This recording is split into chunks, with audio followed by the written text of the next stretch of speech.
Good afternoon. Welcome back to Near Post Flick on this rainy, gloomy day. There's some good news for Manchester United fans. It looks like Bruno Fernandes has declined the move to Al Hilal. So I'm sure that's good news for Manchester United fans. I'm not sure what that motivation is actually, because that's a lot of money that they've offered. 100 million pounds being offered, and he's obviously turned it down. And apparently, it would have tripled his wages as well. So that's a lot of money to turn down. And you've got to commend Bruno Fernandes for looking at his future and thinking, well, I've still got a lot to offer in football, rather than going into the Saudi league. So he's declined. He will be staying at Manchester United for now, but I kind of wonder if that was an offer from a bigger team in Europe, would he have stayed at Manchester United? I'm not sure about that.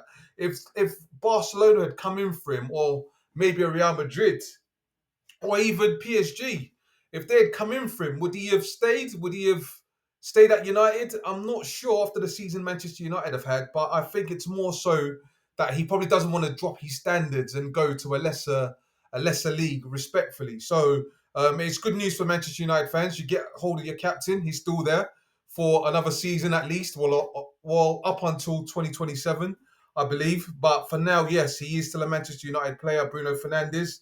He has declined the move to Al Hilal, as I say, 100 million. And again, you've got to question, if he had gone and Man United did get 100 million for him, how would that 100 million have been spent? Would it have been spent wisely, or would it have been spent on players that have a promise but don't actually deliver, or they have the potential but they don't actually deliver? And if you look at some of the key or established players that Manchester United have bought in the past, they haven't really given their best to the club.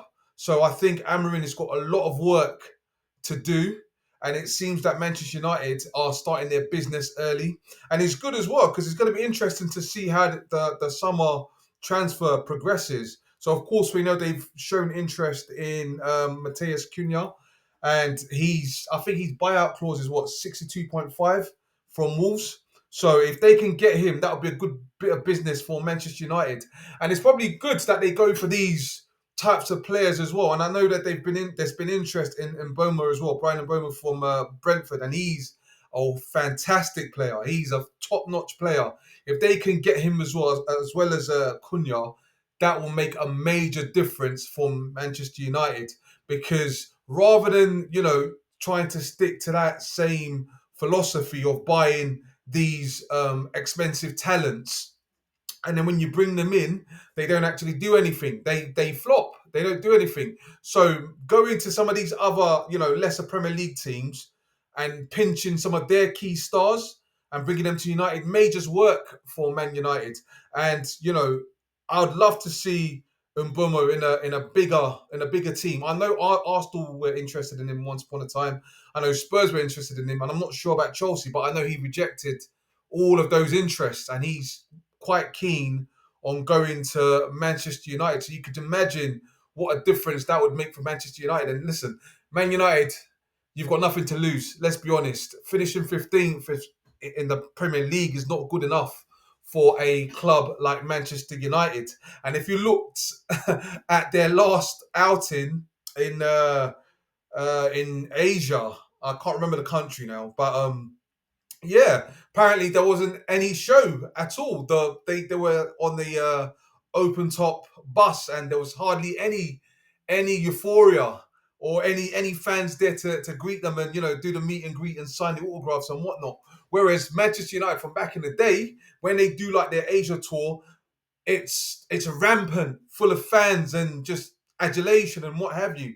So it just kind of shows you the decline of Manchester United in recent times. So they've got a lot of work to do, and I think that all starts by the club and the manager and the backroom staff actually getting the players, or getting the best out of the players, and getting the players that they want and getting the players that they need to try and get Manchester United competing for the top honours again. So just going back to Bruno Fernandes, yep, he will be staying for now. As I say, I kind of wonder whether, if it was a different club, would he have stayed, or would he have pursued other pastures? But we'll never know. We'll never know. But for now, he stays. He's been at the club for 5 years, since 2020, and He's won the FA Cup, and he's won EFL Cup as well, the Carabao Cup as well. So he's won 2 trophies with Manchester United. We know he's been in 2 runner-up Europa League competitions, and of course they didn't win it because we know Spurs won it and in a couple of weeks back. So yeah, but at the moment he stays. So this is good for Manchester United. The captain stays. Please like, share, and subscribe, and hopefully we'll bring some more news. Thank you.